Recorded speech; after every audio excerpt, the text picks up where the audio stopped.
Então a minha oração é essa. Eu oro por homens que implorem pelo fogo.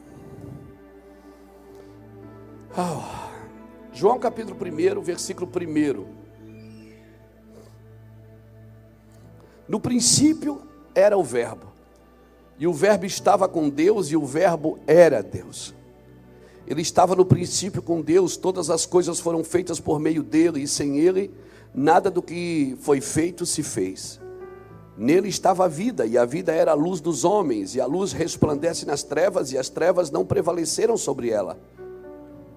E a luz resplandece nas trevas, e as trevas não prevaleceram sobre ela. Até aqui, tá bom. De 1 a 5. Louvado seja Deus. Irmãos, obrigado, Jesus, pela tua palavra. A Bíblia começa em Gênesis, mas a vida começa aqui em João.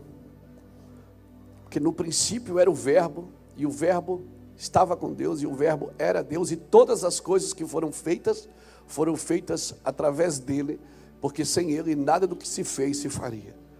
Deus criou tudo pela palavra, haja, então ouve. Deus disse, haja luz, e houve luz. Jesus disse, eu sou a luz do mundo. Ou seja, a Bíblia começa lá em Gênesis, no capítulo 1. No princípio criou Deus os céus e a terra. Mas em João capítulo 1 começa a vida. Antes de tudo que foi criado. Jesus disse, eu sou a luz e as trevas não prevalecem sobre a luz. Eu vou repetir, as trevas não prevalecem sobre a luz.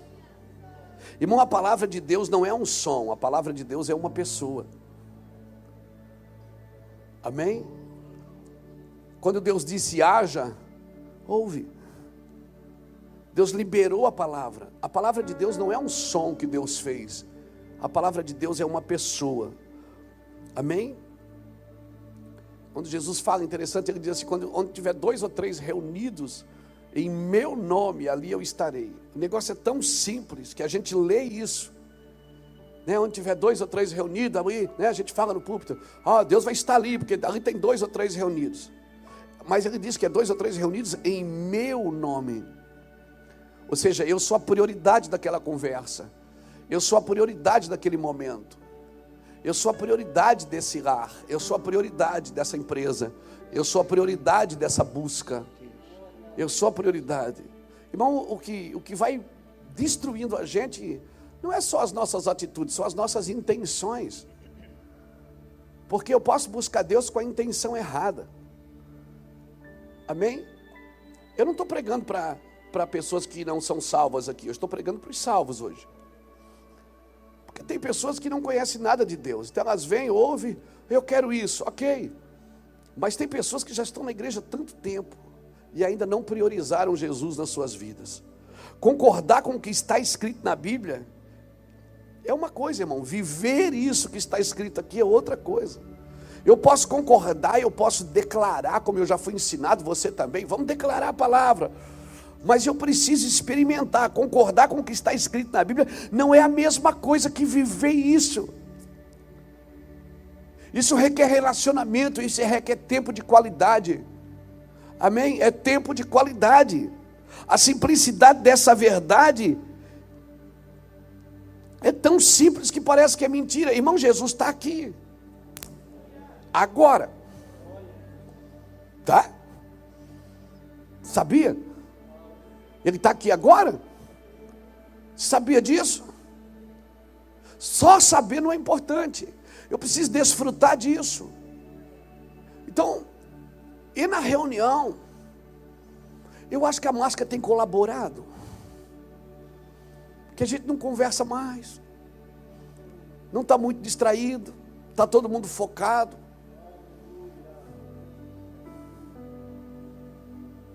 Mistério. Amém? Irmão, concordar com o que está escrito não é a mesma coisa. Quando Jesus diz, eu estou no meio de vós, se tiver 2 ou 3 reunidos, eu ali estarei. A gente senta para conversar e Jesus está aqui no nosso meio agora, Reuel. Agora, aqui no meio, aqui agora. Está aqui. Cheiroso, está aqui. Cheirosinho. É agora. Mas para nós parece que é uma coisa do outro mundo. Mas é do outro mundo. É do mundo espiritual. Amém?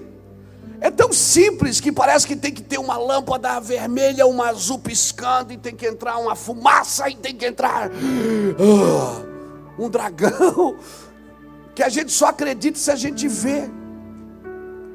Nós precisamos ter uma comunhão com Cristo tão grande que a gente acredita que Ele é a palavra de Deus, que Ele é o Filho de Deus, que todas as coisas foram criadas por Ele, e sem Ele nada do que se fez se faria. Eu tenho que ter tanta fé no meu coração, eu tenho que saber que Jesus está comigo, que eu entro no carro, Jesus, senta aí, Jesus, vamos dar uma banda, bota o cinto. É engraçado, mas é esse tipo de conversa que você precisa ter com Ele. Não é aquela que você muitas vezes vai, Deus poderoso, ei, menos Batista. Para que tudo isso se eu estou aqui? É que a gente aprendeu assim. Jesus só desce no grito. É ou não é? Nós ensinamos. É ou não é? Quem já aprendeu assim? Quem já ensinou assim? A gente aprendeu que tem que ter mistério. Mas você quer mais mistério do que isso? Jesus está aqui agora. Pode curar você agora. Pode curar você que está em casa agora. Não estender de mão e dizer receba a cura. Você pode receber agora, aqui. Mas para nós é muito distante. Não, pastor, tem que ter uma ajuda na alma. Se a alma não receber, a gente não recebe no Espírito. O Espírito não sente nada, irmão. O Espírito, ele crê. O Espírito não sente, ele sabe. Eu preciso é saber que o que está escrito é verdade. Ele está aqui agora e eu quero vê-lo. E quer saber? Ele quer ser visto. Não, o pastor está brincando. Não estou. Ele quer ser visto por você. Ele é a palavra, Ele é a instrução, Ele é a glória de Deus revelada. Agora, como eu não tenho muito conhecimento dele, quando alguém pergunta dele para mim, eu não sei dizer sobre ele. Eu só sei saber o que ele faz. Eu não sei quem ele é. Eu sei que ele cura, que ele batiza, que ele prospera, que ele sei tudo que ele faz, mas eu não sei quem ele é. Deus não precisa de alguém para mostrar o que ele faz. Por isso já tem a criação já faz isso. Os céus proclamam a glória de Deus e o firmamento anuncia as obras das suas mãos. Um dia faz declaração de outro dia, sem linguagem, sem fala, ouve-se a sua voz. Salmo 19 declara que toda a criação já declara o que Deus faz. Deus está levantando homens e mulheres para mostrar quem Ele é, não o que Ele faz. E para mostrar quem Ele é, você precisa viver com Ele, conviver com Ele. As pessoas que trabalham com você precisam ver Ele na sua vida, nas suas intenções, nas suas atitudes, na sua conduta. Aleluia. Não religiosa, não uma conduta religiosa, porque Deus não é religioso, Deus é santo. Deus não veio para a igreja evangélica, Ele aceitou Jesus domingo passado e agora está na igreja. Não. Deus ama toda a terra, Ele ama todo mundo, Ele ama todas as pessoas que você não gosta, aquela pessoa que você odeia, essa que você lembrou dela agora, essa Jesus também ama, e quer salvá-la, e contava com você para isso. Mas você deixou entrar negócio no meio, dinheiro no meio, família no meio. E agora Deus vai ter que usar outro, porque você está de mal. Obrigado pelo seu amém de máscara. Está me entendendo? Deus ama a todos, e Ele quer salvar a todos. Eu falei para você que era bem simples. Hoje é conversa, nós vamos conversar. Amém? Ele está aqui agora e eu quero vê-lo. Você concorda comigo? Mas você precisa experimentar isso. Então o que é que eu vou fazer? Eu vou dizer, eu quero vê-lo. Senhor, eu quero te ver. Eu quero te ver, Senhor. Eu quero te ver hoje. E aí, sabe o que vai acontecer? Alguém vai vir conversar com você, você vai pensar que é o diabo, mas não é ele. Você diz, Senhor, eu quero ver o Senhor. O pastor Fernando falou aqui. Mas quando que eu te vi? Quando eu estava preso e foste me ver. Eu estava doente e me visitaste. Eu estava faminto e me alimentaste. Se você quer tocar o coração de Deus, você tem que tocar naquilo que Deus mais ama, que são pessoas. Você quer tocar o coração de Deus, você tem que tocar pessoas. Agora não pode, mas se você quer tocar o coração de Deus mesmo, se você diz, Luiz, eu quero servir a Deus, você vai ter que servir pessoas. Você vai ter que amar as pessoas, elas merecendo ou não.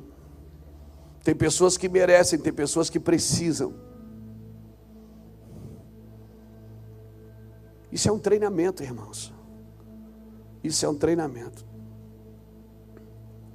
Nós vamos ter que aprender isso. Então, eu preciso agir como se Jesus estivesse aqui agora. Se eu creio que Ele está aqui, eu preciso agir como se Ele estivesse aqui. Como? Dando reverência, dando atenção para Ele. Procure ouvi-lo. Procure senti-lo. Procure tocá-lo. Como, pastor? Não se distraindo. Irmão, a distração rouba você de fazer tudo isso que eu estou te dizendo aqui. A distração é perigosa, ela tira você do propósito de Deus. E muitas vezes nós nos distraímos com a própria obra de Deus. O meu recado para você nessa noite é: não se distraia com mais nada. Você pode estar sentado na mesa com Jesus e não estar percebendo o que Jesus veio fazer. Aquela mulher, ela entrou e foi derrubando tudo, e ela se jogou nos pés de Jesus, quebrou o vaso de alabastro cheio de nardo puro e despejou sobre Jesus. Todo mundo deu aquele, chega para lá e disse: que essa mulher é doida, quem convidou ela? Quem quer entrar, irmão, não precisa de convite. Quem entra na presença de Deus não precisa de convite. Ele já tem a oportunidade, o véu já foi rasgado, ele não vai costurar de novo. Está tudo pronto para Jesus fazer. Amém? Tudo pronto. É só você deixar Jesus fazer. A pergunta é: será que nós estamos adorando Deus mesmo?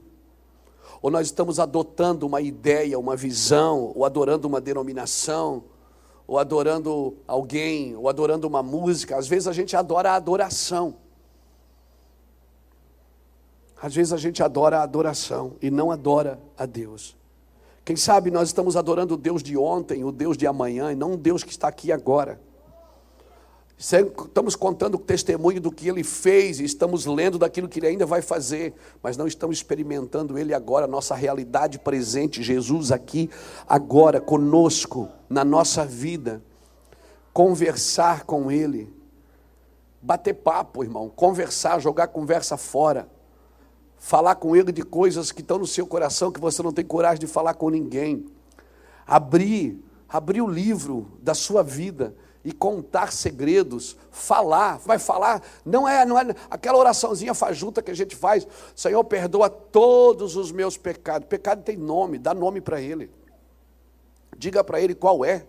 Diga para Ele: eu sou assim, eu tenho esse problema, Senhor. Senhor, eu tenho essa dificuldade, me ajuda. Ele sabe, Ele só quer ouvir que você tem. Porque Deus só pode ajudar quem reconhece que precisa de ajuda. Por que você acha que Ele tocou Jacó e transformou ele em Israel? Porque Jacó reconheceu: eu sou Jacó. Ele perguntou: como é teu nome? Ele disse: Jacó. Não é mais, pronto. Quando você reconhece, você é tocado. Quando Isaías olhou para ele na glória e viu a sua glória, disse: meu Deus, eu sou homem de lábios impuros. Na hora o anjo tocou nos lábios de Isaías com uma brasa e tirou toda a sua imundícia. Por quê? Porque ele reconheceu: eu sou homem de lábios impuros. É isso que a santidade de Deus vai fazer com você. Quanto mais santidade de Deus na sua vida, mais impuro você vai se sentir, mais miserável você se sente. Você não se sente a última Coca-Cola do deserto, nem a última bolachinha do pacote. Você se sente o cara mais terrível do mundo, e a santidade faz isso com a gente. Por isso que é tão difícil entrar na santidade de Deus, que quanto mais a gente entra, mais imundo a gente se sente. Por isso que num lugar onde a santidade não reina, as pessoas podem viver em pecado. Mas aonde a santidade do Senhor reina, ninguém pode viver mais em pecado, querido. Por isso que na casa de Eli, Ófni e Finéias podiam pecar e fazer coisas terríveis. Por isso que na casa de Arão, Nadab e Abiú podiam acender fogo e incenso. Não, eles não podiam, porque na casa de Arão havia um líder chamado Moisés que falava com Deus face a face. E se você está no lugar onde tem homens e mulheres que falam com Deus face a face, irmão, o ímpio não permanece na congregação do justo. Quando a santidade é elevada, quando a pureza é elevada, nós não conseguimos mais viver. E não vai precisar um condenando o outro, um enfiando o dedo no nariz do outro, dizendo: você tem pecado, você tem pecado, você tem pecado, você tem pecado. Não, não precisa mais. Por quê? Porque todos sabem o que precisam fazer. A santidade de Deus, ela coloca tudo no mesmo lugar, irmãos. Amém? Amém? Se você estiver no lugar que as pessoas acusam umas às outras, ali não tem a presença de Deus. A presença de Deus, quando Jesus estava na mesa, Jesus disse assim: alguém aqui vai me trair. Nenhum olhou para o outro e disse: é ele, né, Senhor? Não, eu. Todos eles perguntaram: por acaso sou eu, Senhor? Porque quando Deus está na mesa, você só vê você. Você não vê mais ninguém. Você tira do meio de ti o estender de dedo. Você tira do meio de ti o falar iniquamente. Quando Deus está no lugar, você não aponta mais o dedo. Você aponta para você mesmo. Jesus estava na mesa e disse: alguém vai me trair de vocês. Ninguém disse: é o Judas, né, senhor? Caba safado, caba safado. Não, Jesus não falou isso. Tem uma música assim, não tem? Judas traiu Jesus, ele é o caba safado, caba safado. Não, ninguém falou: foi Judas. Não, ninguém falou. Na presença de Jesus, João nem chamava ele de João, ele dizia: é aquele que Jesus amava. Quando João fala dele no seu próprio livro, ele não diz nem o nome dele. Porque a presença de Deus, ela nos constrange, irmãos. Quanto mais você orar, mais a presença de Deus vai invadir a sua casa, vai invadir o seu lar. Aleluia. Aleluia. E aí, querido, você vai começar a olhar para a sua vida, porque a Bíblia não é uma janela, a Bíblia é um espelho. Quanto mais você olha para ela, mais inadequado você se sente. Por isso, um conselho para você: nunca vá na Bíblia tirar alguma coisa dela, sempre deixe ela tirar algo de você. Quando você abrir as Escrituras, deixe que as Escrituras arranquem de você aquilo que não glorifica Jesus, aquilo que rouba os seus olhos de ver a sua glória, aquilo que rouba, mostra para Jesus. Se você está percebendo que tem alguma coisa tirando você da presença de Deus, se é a televisão, se é o esporte, se é o celular, se é um namorado, se é uma namorada, se está tirando você, sai de perto disso.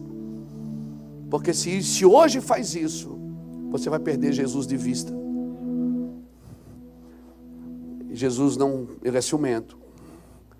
Ele não vai compartilhar você com ninguém até que você seja completamente dele. Então, querido, o coração de Deus, ele revela os nossos motivos. E a mente de Cristo revela as nossas ações. Coração e mente, por isso que eles estão ligados. Coração e mente. O cérebro do homem é terrível. E por isso que ele programa tudo para não precisar pensar de novo. Mas quando você se depara com a glória de Deus, a Bíblia diz que a sua mente é renovada. Há coisas novas todos os dias para você pensar e você querer. A Bíblia diz em Romanos capítulo 12 que não vos conformeis com este século, mas transformai pela renovação da vossa mente. Tu mudou de carro, mano? Tu saiu aqui do Fusquinha, agora tu tá... Se vira nos 30. Claro, aleluia. Irmãos, O desejo de Deus é levantar para si um sacerdócio real, um sacerdócio de todos os santos, aonde todos ministrem o coração de Deus. Amém? Um sacerdote fiel, que teria sua mente e o seu coração, a mente que pensa em Deus, a mente que pensa em Cristo e o coração que ama. Essa é a ideia da palavra de Deus, transformar, preparar um sacerdócio de todos os santos. Amém? O meu trabalho aqui é dizer para você, construa um lugar, querido, para Deus na sua vida. Amém? Pastor, mas está difícil. Mas quem falou que é fácil? Quem disse que é fácil? Quem disse que é fácil enganou você, querido. A vida com Cristo é uma vida de renúncia, não é de conquistas. As conquistas, elas vão nascendo com as renúncias. E quanto mais você renuncia, mais autoridade vai chegar na sua vida. E mais conquistas vão bater na sua porta. E quando chegar no final da sua vida, quando você estiver lá na velhice, sabe o que você vai dizer? Sabe de uma coisa? Tudo era vaidade. Eu quero mesmo é viver com Deus para sempre. Eu quero mesmo é viver com Deus para sempre. Então não vale a pena ter uma jornada de vida, uma carreira de vida sem Deus. Sem Deus, querido, né? Isso não adianta. E o motivo de Deus te provar é para te ensinar a amar. Se Deus está te provando, é porque Ele está te ensinando a amar. Amém? Irmãos, você pode aprender muitas coisas. A minha pergunta é, nós já aprendemos a amar? Porque você pode aprender a profetizar, você pode aprender a ler a Bíblia, tem vários cursos na internet de como ler a Bíblia, escolas de profetas, né, escolas apostólicas. Nós mesmos temos o Mevan Legacy aqui, temos o Mevan Academy, ensinos, escola bíblica dominical. Então nós aprendemos como ser um líder eficaz, como ser um líder que brilha, como ser um líder abençoado, como ser um bom obreiro, como profetizar, como administrar a igreja. Mas aprender a amar, você vai ter que aprender com Jesus. Só Ele pode transferir isso. E Ele tem uma ferramenta adequada para te ensinar a amar. Por isso que Ele é categórico quando Ele diz, cada um tome a sua cruz e siga-me. A ferramenta que vai te ensinar a amar é a cruz. Porque a cruz você vai ter sempre que ser crucificado por alguém. Porque ninguém se crucifica sozinho. Sempre vai ter um carrasco crucificando você. Aleluia. E essa pessoa que você pensa que é o diabo que usa, está ensinando você a morrer. Isso é aprender a amar. De Jesus olhar, você acha que João aprendeu a amar aonde? Você acha que João era o apóstolo do amor desde que nasceu? Não, ele mesmo passou por Samaria em Lucas capítulo 9, versículo 51, e disse para Jesus, quer que eu ore ali e mande fogo? Samaria não quis receber Jesus, ele disse, eu vou orar, mando fogo ali, Jesus. Jesus disse, João, vai aprender o que é misericórdia. Eu não vim para destruir o homem, eu vim para salvá-lo, para amá-lo. Jesus, Tiago e João chamam a mãe e dizem, mãe, fala com Jesus. Para quando chegar na glória, o João sentar na direita e eu na esquerda. A gente fica ali, tem uma oportunidade. Dá uma oportunidade no culto para a gente cantar um hino e, sei lá, dá uma boquinha lá na glória, né? E a mãe chega, mãe é mãe, né? Ela chega e diz, Senhor Jesus, é o seguinte, meus meninos são um menino bom. Ô menino bom. O Senhor podia dar uma força para meus filhos, né? Meus filhos, o Senhor podia dar uma oportunidade para eles, o Senhor podia levantar uma assessoria. Quando chegar na eternidade, o Senhor levanta 2 assessores para o Senhor, um põe na direita, outro na esquerda. Jesus disse, menina, tu não sabe o que vocês estão pedindo. Eles podem até beber o cálice que eu tenho preparado, mas sentar na minha direita, na minha esquerda, não tem nada a ver comigo. Então João tinha os seus interesses. Onde é que João aprendeu sobre amor? Às 6 horas que Jesus ficou na cruz, das 9 da manhã às 3 da tarde, João ficou ali, ele foi o único que foi na crucificação. Ele via Jesus sendo cuspido, maltratado, deram vinagre para ele beber, bateram nele, furaram ele, e Jesus não revidava. Até o ladrão que disse, desce daí, você não é o Cristo, ele não ouviu, ele não falou nada. João perguntou, disse, cara, que negócio é esse? Que amor é esse? Foi ali que João aprendeu. Então, querido, se você não passar pela cruz, você vai aprender sobre teorias, sobre teorias, sobre teorias. Mas você não vai aprender na prática o que é viver com Jesus, crucificado com Cristo, para você poder dizer, já não sou mais eu que vivo, é Cristo que vive em mim. Esse amor que eu agora vivo na minha carne, eu vivo pela fé no Filho do Homem, aleluia. Enquanto eu não passar pela cruz, eu não tenho evidências de amor no meu cristianismo. Enquanto eu não passar pela cruz e não ser crucificado, a diferença minha e de João, é que Jesus chamou João para ver a cruz. João foi ver a crucificação, eu não, eu tenho que ser crucificado com Cristo. O meu trabalho é ser crucificado com Cristo, para entender o que está escrito aqui em João, para entender o seu amor. Enquanto houver interesses no meu cristianismo, enquanto tiver barganha no meu meio, eu não tenho como viver o cristianismo puro. Amém? Amar só Jesus pode te ensinar. E Ele vai te provar até te ensinar a amar, querido. Essa é a característica desse sacerdócio real. É você aprender a amar. E se você aprender a amar, certamente você aprende a abençoar. Dificilmente uma pessoa que ama a outra amaldiçoa, fala mal, ataca. Quem tem amor no seu coração, irmãos, ama tudo. Ama tudo. Ama. Pastor, o senhor está falando é uma utopia, isso não existe. Existe, irmãos.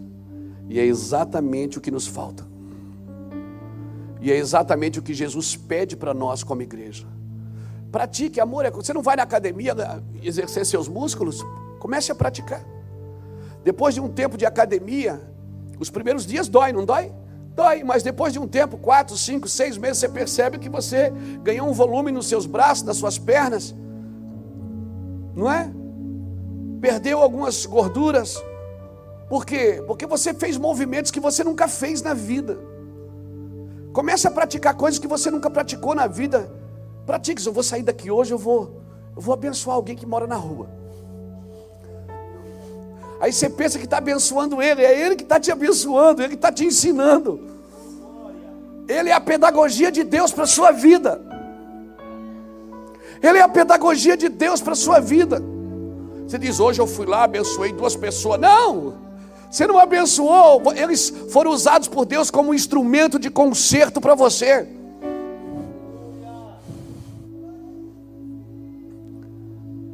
Nós precisamos entender isso, querido. Essa é a característica do sacerdócio real. Deus vai te dar muitas pessoas para você aprender a amar. Muitas vão passar no seu caminho. Vão passar.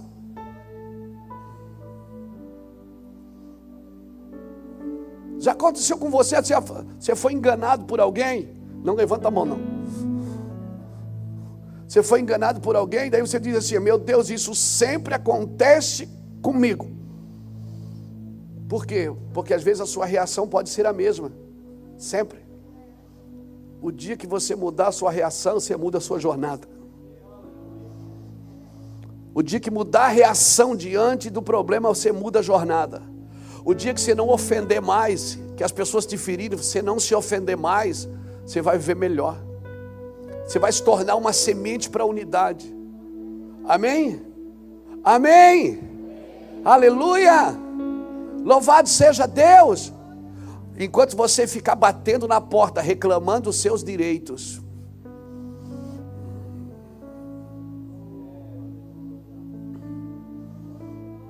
na realidade você não sabe realmente o que é seu.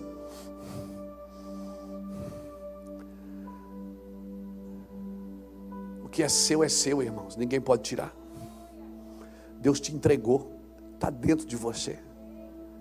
Ninguém pode tirar. Ninguém pode tirar. Deus vai te dar muitas pessoas para você aprender a amar. E mesmo que você não consiga transformá-las pelo amor, elas estarão aperfeiçoando você em amor. Amém? Elas estarão transformando você em um homem amoroso. E uma pessoa amorosa, cuidadosa. Miqueias capítulo 6, versículo 6, abre aí comigo Miqueias.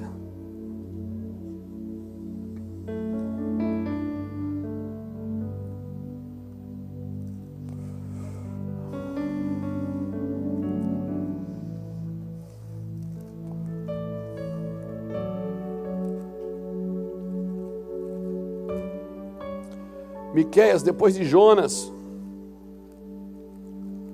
antes de Naum, vamos lá, Miqueias capítulo 6, versículo 6 diz assim: com que me apresentarei ao Senhor e me inclinarei diante do Deus excelso? Virei perante ele com holocausto, com bezerros de 1 ano? Agradar-se-á o Senhor de milhares de carneiros ou de miríades de ribeiros de azeite? Darei o meu primogênito pela minha transgressão, ou o fruto do meu ventre pelo pecado da minha alma?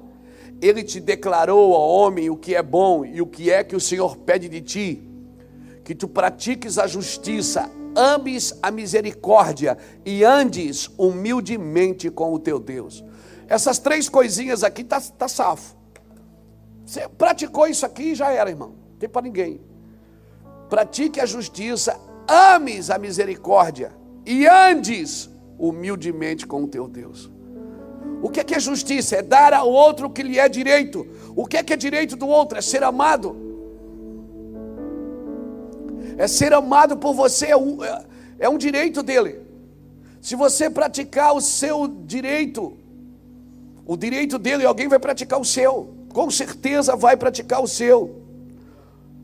Justiça, misericórdia e humildade são 3 balizadores de herança. Irmãos, o que nos qualifica para julgar alguém? O que é que me qualifica para julgar alguém? Eu vou perguntar de novo: o que é que me qualifica para julgar alguém? Você se acha no direito de julgar alguém? Se acha? Não. Então por que a gente julga?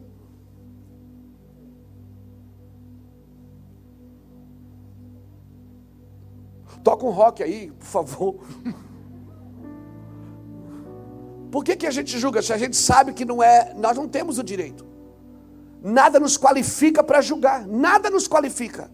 Por que a gente faz?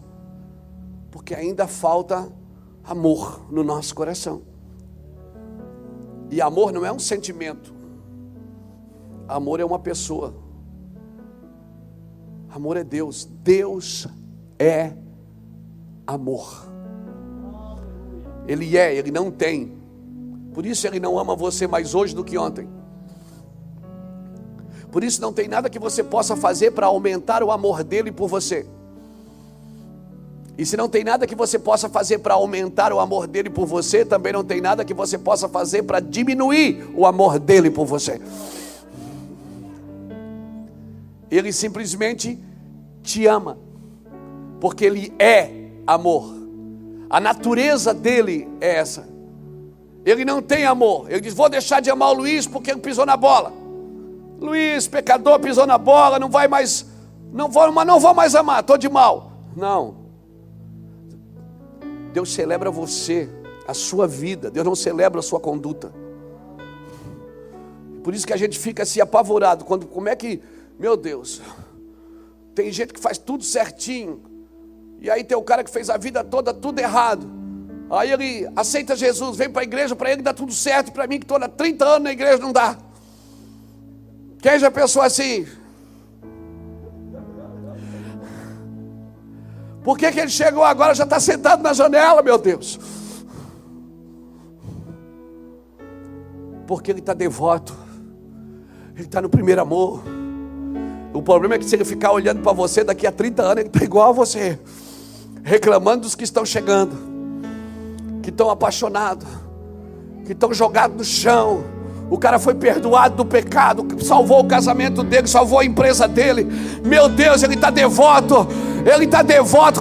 O cara dá um acorde ali no violão, plá, e ele já se joga no chão. Porque ele não sabe muito, ele não tem muita teoria. Ele não sabe se pode vir de bermuda, de camiseta, de boné, de tatuagem. Ele não sabe nada. E tomara que ele não saiba mesmo. Porque às vezes ele sabe tanto que já impede ele de adorar. E aí ele fica perguntando, se cair para frente é demônio, se cair para trás é unção, cai para o lado, meu filho.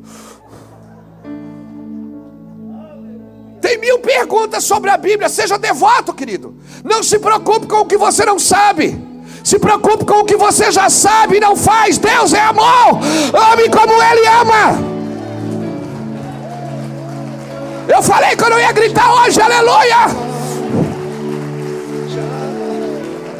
Glória a Deus. Não se preocupe com o que você não sabe. Se preocupe com o que você já sabe e não pratica. Amém? O problema é que o cara vem para a igreja, daí ele lê a Bíblia. Hoje uma pessoa me xingou na internet. Hoje foi só uma. E aí eu abri, estava lá, xingamento. Meu dedo estava nervoso. Eu disse, não vou falar nada. Aí eu escrevi, oi querido, você me conhece? Você não me conhece, cara.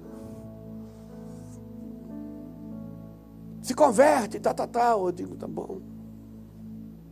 Por que você não vem aqui em Itajaí? Vamos sentar junto, vamos comer junto. Você paga o almoço.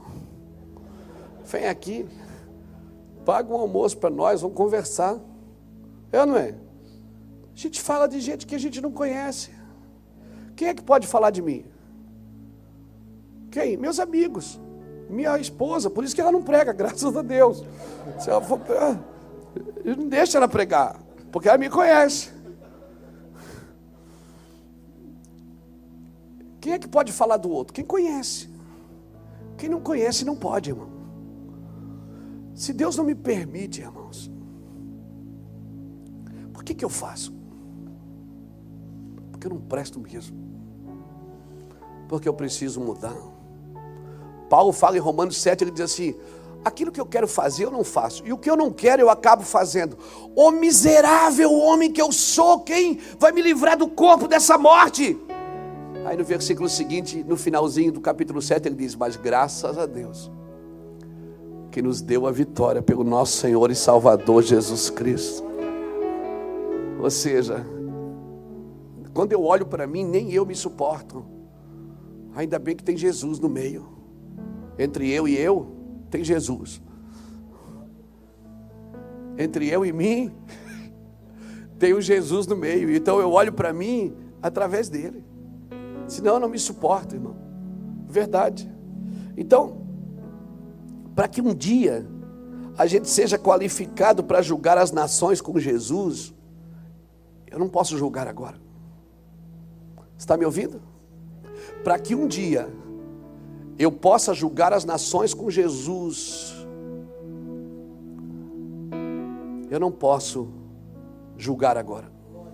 Porque se eu julgar agora, certamente eu não vou julgar as nações com Jesus. Isso é muito forte. Escreve aí, porque isso não é frase de efeito, não. Isso é profecia. Se eu julgar as pessoas agora, eu não vou poder julgar as nações com Cristo no seu governo. Mas se eu não julgar agora, se eu manter minha calma, se eu manter o meu coração no céu, se eu manter o meu coração pregado na cruz, crucificado com Cristo, eu preciso amar a misericórdia, irmão. Se eu quero julgar as nações com Jesus, a misericórdia ela triunfa sobre o juízo. A misericórdia qualifica você para governar com Cristo depois. Sem a misericórdia agora, você não vai governar com Cristo depois. Se você olha, você julga uma pessoa pela aparência, pela crença, pelo lugar que mora, pela cor, pelo credo. Não, se você faz isso agora, você não vai julgar as nações com Cristo. Eu não tenho esse direito, Jesus não me deu.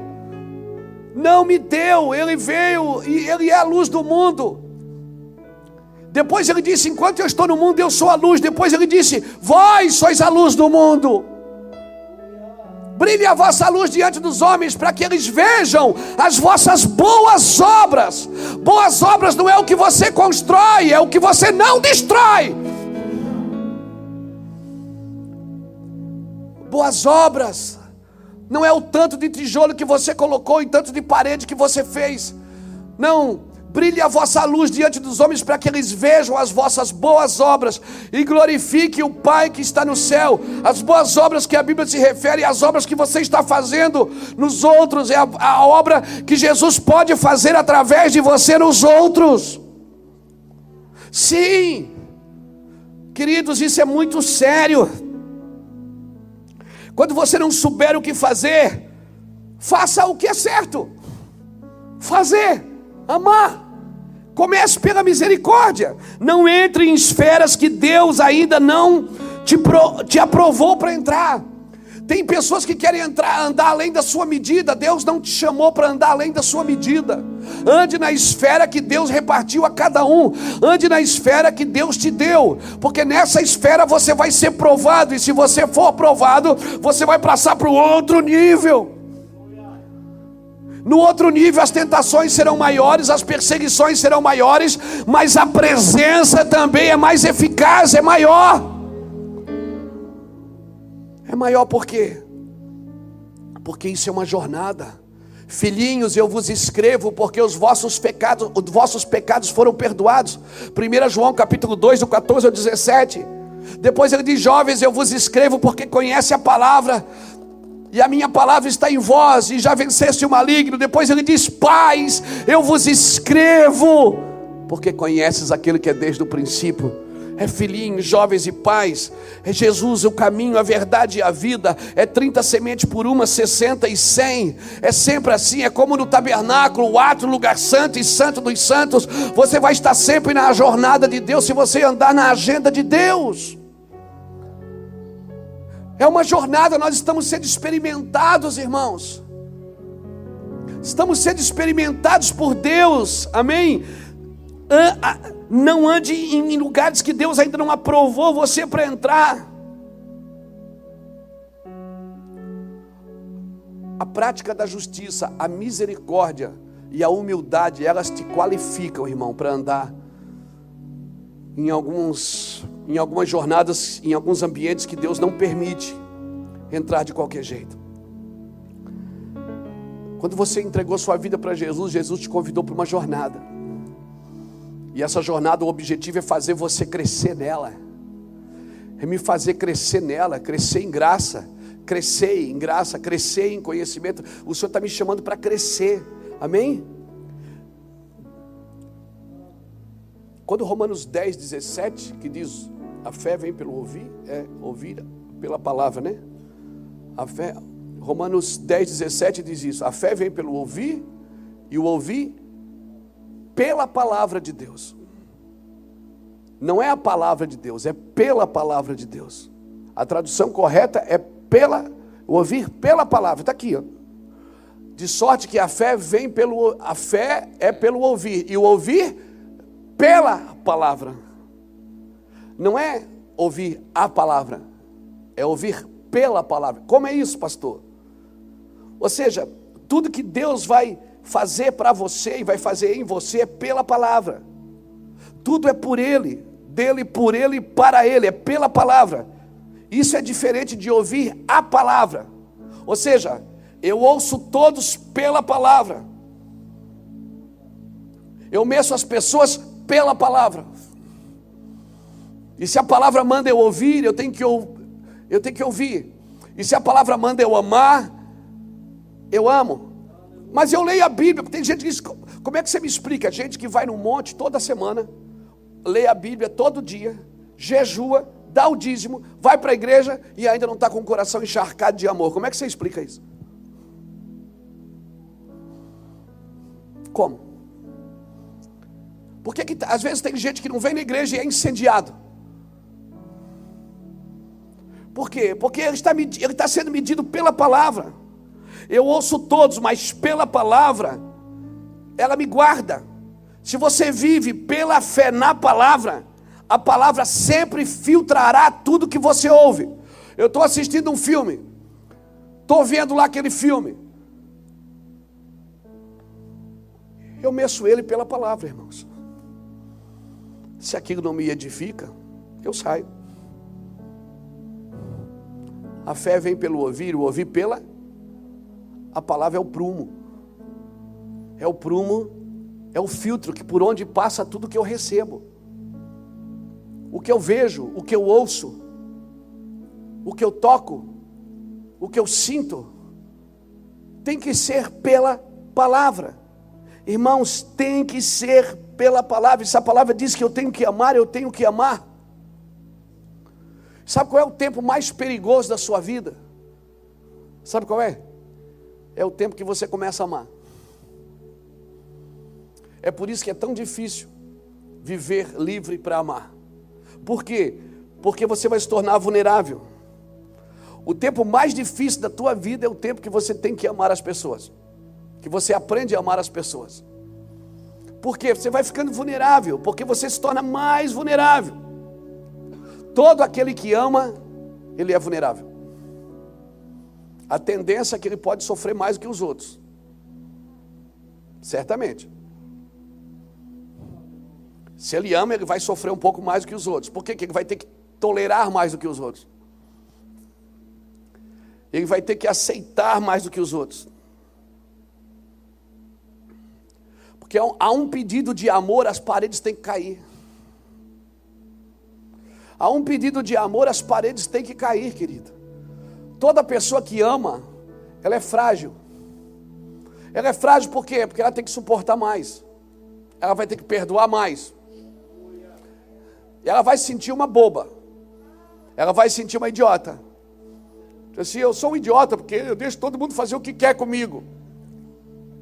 Seja bem-vindo ao clube do amor.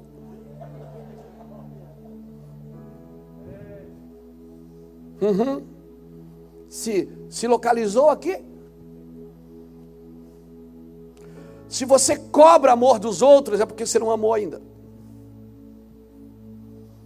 O amor, tudo sofre, tudo crê, tudo suporta. O amor não fica cobrando amor dos outros. Eu te amo, mas tu não me ama. Você está cobrando amor, você não entendeu o amor de Deus. O amor de Deus é ágapo. Ele não é só eros, não é só filéu. Ele é ágapo.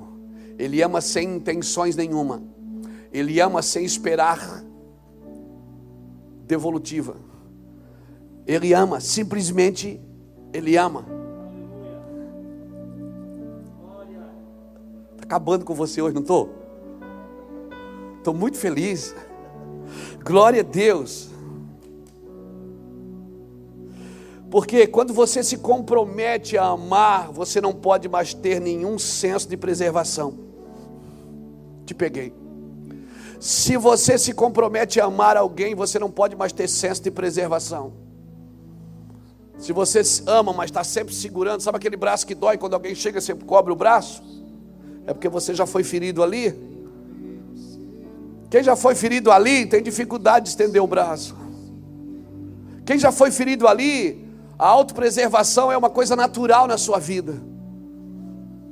Mas você não pode se comprometer em amar pessoas e manter qualquer senso de preservação. E aí eu vou precisar da graça de Deus, eu vou precisar da misericórdia de Deus, eu vou precisar da humildade de Deus.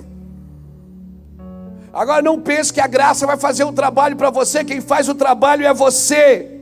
O trabalho daqui por diante é seu. Se você decidiu amar, o trabalho é seu, não é mais de Deus.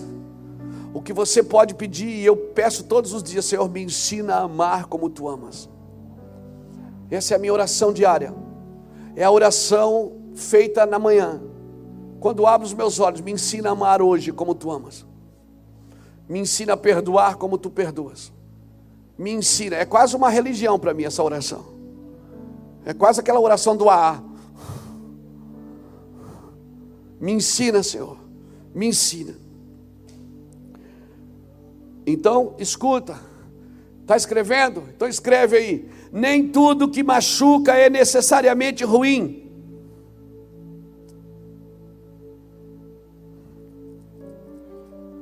Você quer se livrar do que te machuca, mas nem tudo que machuca é necessariamente ruim. Há boas novas, ou seja, a boa notícia das boas novas é que o Senhor não permitirá que você entre numa batalha que você não pode suportar. Nunca. Se Deus está permitindo é porque você pode suportar, querido. Amém? Então eu quero deixar essa palavra no meio dessa pandemia para você. Porque se tem uma coisa que o Senhor está nos ensinando nesses dias é amar. Quem já acabou a paciência? Quem já está assim acendendo a luz vermelha? Nem vou perguntar pelo dinheiro. Quem já está? Não está assim, está uma luta, não está? Mas é necessário que a gente aprenda algumas coisas. A pedagogia de Deus nesses dias, no meio dessa pandemia, é me ensinar que a graça de Deus não me isenta de entrar na batalha. A graça não me isenta da batalha, ela entra comigo nessa batalha. Ela garante que nesta batalha eu sou vencedor. E pronto. Morrendo ou vivendo, estando aqui ou na eternidade, trabalhando ou desempregado, podendo vir à igreja ou não, eu preciso entender Jesus na situação, irmãos. A tempestade revela que Jesus está no barco. A tempestade sempre revela que Jesus está no barco. A tempestade mostra que Jesus está ali comigo. Ele não vai me deixar sozinho. Amém? Então não tenha medo dessas batalhas. Não tenha medo. Se está entrando, está difícil, deixa eu te falar. A tempestade, os ventos, a tempestade vem me ensinar que Jesus está no barco comigo. E se Jesus está no barco comigo, é só para Ele que eu tenho que reivindicar, mais nada. Ah, mas tem muita corrupção na mídia. Ah, mas tem muita corrupção lá no governo. Tem muita corrupção aqui, ali e lá. Meu Deus, é um engano, ninguém sabe mais o que é verdade. É uma guerra de narrativa e de opiniões. Mas eu tenho Jesus, você tem que entrar em Jesus. E Jesus, 1000 cairão do meu lado, 10.000 à minha direita, mas eu não serei atingido. Sim, porque eu estou no Senhor, Senhor, e se eu tiver que viver ou morrer, eu estou aqui com o Senhor. Eu entrei no cristianismo para morrer. Eu não entrei no cristianismo para ficar para semente. Eu entrei para morrer. Não tem mais volta, amigo. Uns confiam nos seus talentos e dons, e outros alegam uma super graça que garante que não precisa lutar mais. Esses são extremos perigosos nesses dias, querido. Eu preciso entrar em Jesus. Ele é a luz do mundo e eu tenho que ter uma convicção: as trevas não prevalecem contra ela. Só existe trevas até que alguém acenda uma luz. Ninguém estuda as trevas, a ciência estuda a luz. Porque as trevas não existem, as trevas são a ausência da luz. A ciência não estuda a escuridão, ela estuda a luz, os luminares. Se Jesus disse: eu sou a luz do mundo e as trevas não prevalecem contra ela, isso tem que estar vivo dentro de mim. Amém? Nós somos mais do que vencedores. Por quê? Porque a Bíblia diz que é assim. Amém? Nós precisamos entrar nessas batalhas pela fé e permanecer nelas, até que experimentamos o poder da graça que nos mantém mais do que vencedores. O poder da graça que veio da cruz. Eu preciso viver isso. Isso é verdade, irmãos. Eu preciso declarar isso. Eu preciso acreditar. E o teu caráter, irmão, o meu caráter nesses dias está sendo medido por aquilo que eu tenho capacidade de renunciar. Não por aquilo que eu tenho capacidade de conquistar, mas de renunciar. Se você estudar Daniel capítulo 1, 2, 3 e 4, nesses 4 capítulos, você vai ver Deus buscando o coração de Nabucodonosor. Nos 4 capítulos, você vai ver Deus sempre tentando pegar o coração de Nabucodonosor. Daniel estava lá. Daniel rejeitou a comida do rei, mas não o coração do rei. Aprenda a discernir a pessoa do que ela serve. Aprenda a discernir. Daniel amou aquele homem que matou sua família, que destruiu Jerusalém, que roubou o templo do Senhor, que pegou os utensílios da casa do Senhor e praticou orgias nas suas recâmaras e nas suas mesas de banquete.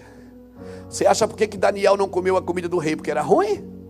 Não, é porque quando ele chegou na mesa, ele viu os utensílios do templo. Ele disse: não, eu não posso usar os utensílios do templo indignamente. Eu não posso sentar na mesa de pessoas que usam os utensílios do templo de maneira ilícita. E ele foi para casa comer verdura e abriu uma janela para Jerusalém. Nós precisamos de homens determinados nesses dias. Lá para homens determinados no governo, homens determinados, Fernando, na igreja, homens determinados em tudo que fazem, nas suas empresas. Dê oportunidades nesses dias para homens e mulheres determinados. Amém? Pessoas que saibam o que querem, saibam para onde estão indo. Daniel ficou ali, irmãos.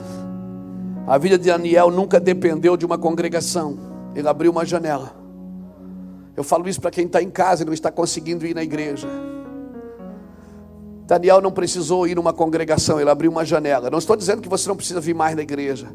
Eu estou dizendo que nos dias de exílio, Daniel abriu uma janela para Jerusalém. Aleluia. Amém. Eu sempre pergunto isso para Jesus: por que tem gente que não está na congregação e está aceso? E por que tem gente na congregação que está apagado, Jesus? Qual é o problema disso? Eu vou repetir, eu não estou dizendo que a gente não deve mais congregar. Eu estou dizendo que não podemos deixar que as pessoas dependam de vir no domingo. Eu tenho que ensinar ela a se virar.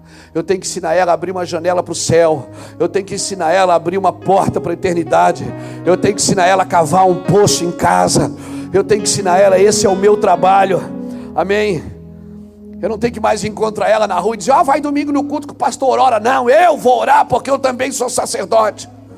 Eu vou orar e Deus vai fazer. Eu sempre achei que os cultos de milagres era uma desculpa para a falta de poder nas ruas, onde as pessoas tinham que ir para receber. Se eu tenho milagres em mim, é eu que tenho que ir até elas. Se eu tenho milagres em mim, se eu tenho vida em mim, eu carrego a vida, eu carrego a arca, é eu que tenho que ir até onde os doentes estão, até onde as pessoas estão.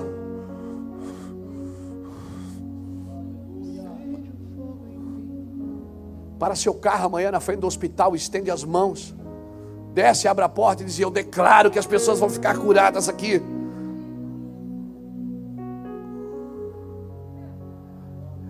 Porque nós deixamos de acreditar nessas coisas. Por quê? Porque transferimos o cristianismo somente para nós. Eu vou para a igreja por causa de mim. Não, eu tenho que ir na igreja por causa de alguém. Eu vou buscar a Deus por causa do outro. O cristianismo não tem a ver comigo, tem a ver com o outro. Tem a ver com salvar o outro. Amém? As pessoas não têm que vir a você pelos milagres. É você que tem milagre, tem que ir até elas. Eu quero pregar às nações, irmãos.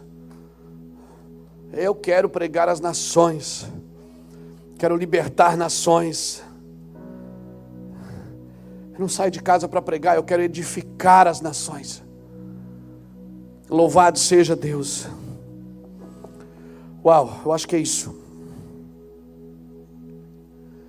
Eu acho que é isso. Eu acho que se a gente entender que a luz, as trevas não prevalecem sobre a luz.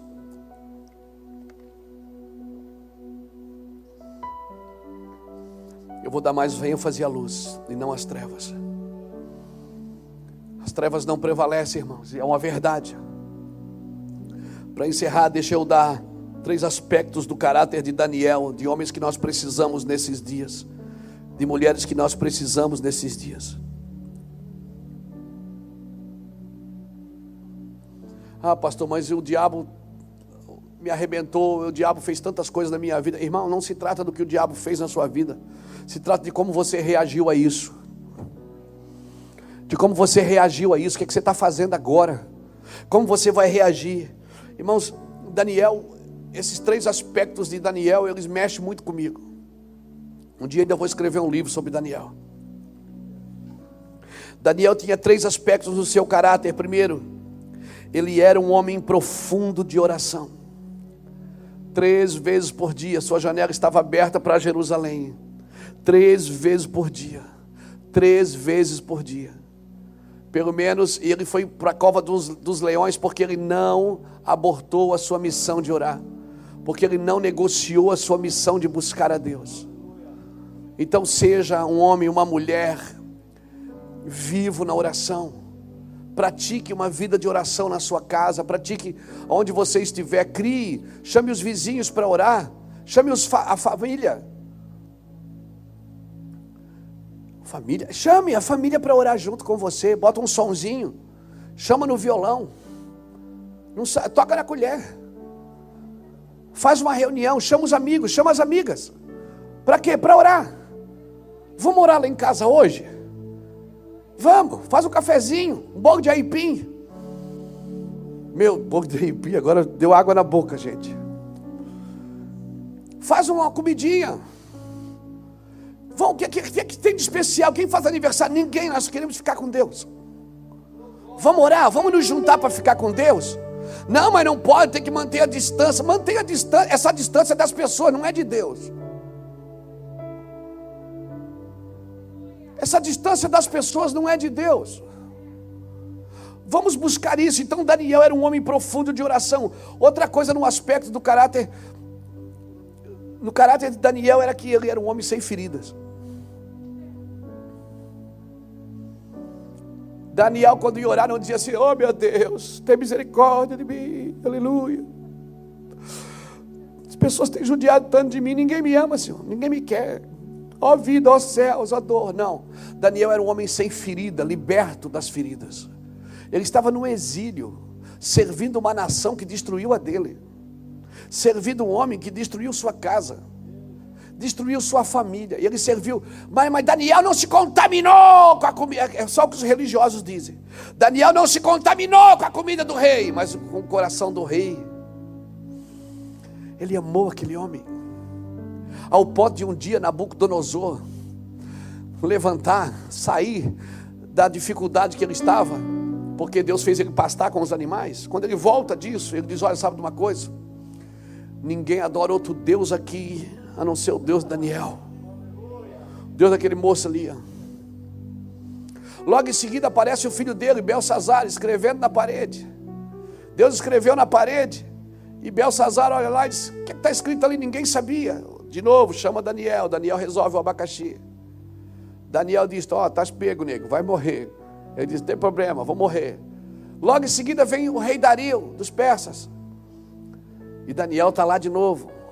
Foi mudando de rei a Babilônia, mas o profeta era o mesmo. Amém? Irmão, não se apegue aos reis. Os reis mudam, os profetas não. Se apegue à palavra profética. Por isso que o sacerdócio é muito mais importante do que o rei, do que o reino. Deus trabalha para levantar um sacerdócio real, porque o nosso reino, o reino que nós servimos, não precisa de rei, já tem um. O reino que nós servimos já tem um rei, para que outro rei? Então os reis mudam, irmãos. Daqui a pouco vai ser outros governantes que vão estar na nossa nação, mas a igreja vai ser a mesma. Os profetas vão ser os mesmos. Talvez os filhos dos profetas que vão assumir os nossos lugares. Então preste atenção nisso. Você está lá para declarar, para profetizar. Você é alguém que Deus levantou para isso. Então seja um homem profundo em oração e seja um homem livre de feridas. Terceiro, Daniel era um homem íntegro. A palavra integridade vem da palavra inteiro. Ele não tinha fatias, ele era inteiro. Então, querido, esses 3 aspectos na sua e na minha vida, nós nunca mais seremos os mesmos. A luz veio ao mundo, e a Bíblia diz que os homens amaram mais as trevas do que a luz, mas as trevas não prevalecem contra ela. Eu quero deixar essa palavra no seu coração. Judas, Jesus chamou Judas de amigo, porque o destino de Jesus estava na mão de Judas. Pegou? Caiu alguma coisa aqui? Caiu. Pegou? O destino de Jesus estava na mão de Judas. Judas foi lá entregar. Quem sabe o seu destino não está na mão de alguém que você precisa chamar de amigo. Quem sabe as pessoas que te fazem mal, você acha que estão te fazendo mal, estão te fazendo bem, estão te curando, estão te empurrando para a cruz. Quem sabe você vive um cristianismo que nunca foi crucificado com Cristo. Você estudou, você se preparou, você fez teologia, você veio à igreja, você é um dizimista fiel, você, cara, é um adorador em comum. Mas quem sabe você nunca foi crucificado com Cristo realmente. E hoje eu te convido para ficar de pé, estender as mãos e dizer: Jesus, eis-me aqui. Eu quero ser luz nessa terra. Eu quero ser luz, Jesus. Essa palavra simples que eu tenho para você hoje, eu fiz questão de pregar bem devagar, porque amor, irmão, não se aprende com outra pessoa. Você pode ter referências de amor, você pode ter referências para pessoas, e pessoas podem ser referências para você, mas amor mesmo, você vai aprender com Jesus. Entra na escola do Senhor. Aprendei de mim, porque sou manso e humilde de coração, e assim vocês vão encontrar descanso para as vossas almas. Quero deixar essa palavra no seu coração, querido. Estou muito alegre de ter conseguido passar para você o que eu tenho recebido do Senhor. Paulo estava na ceia.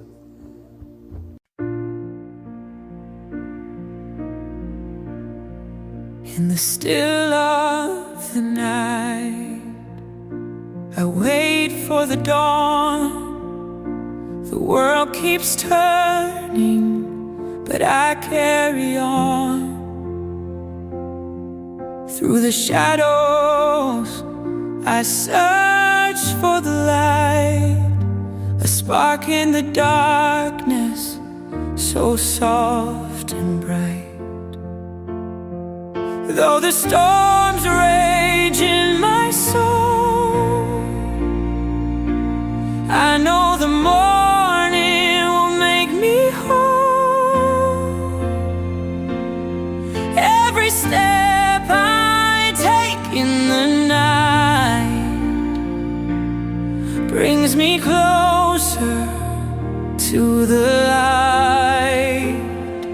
My dawn is coming, it's painting the sky.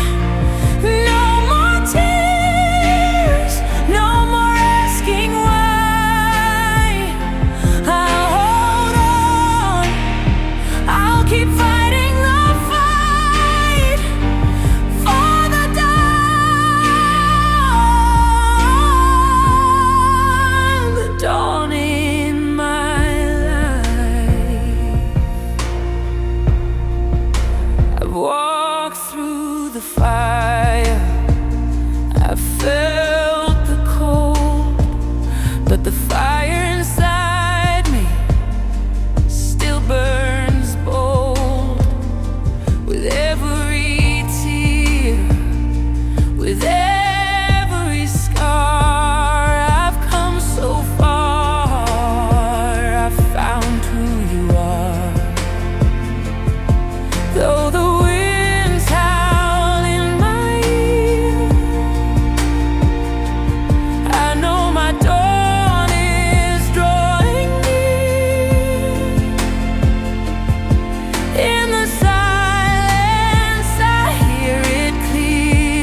my dawn, my dawn.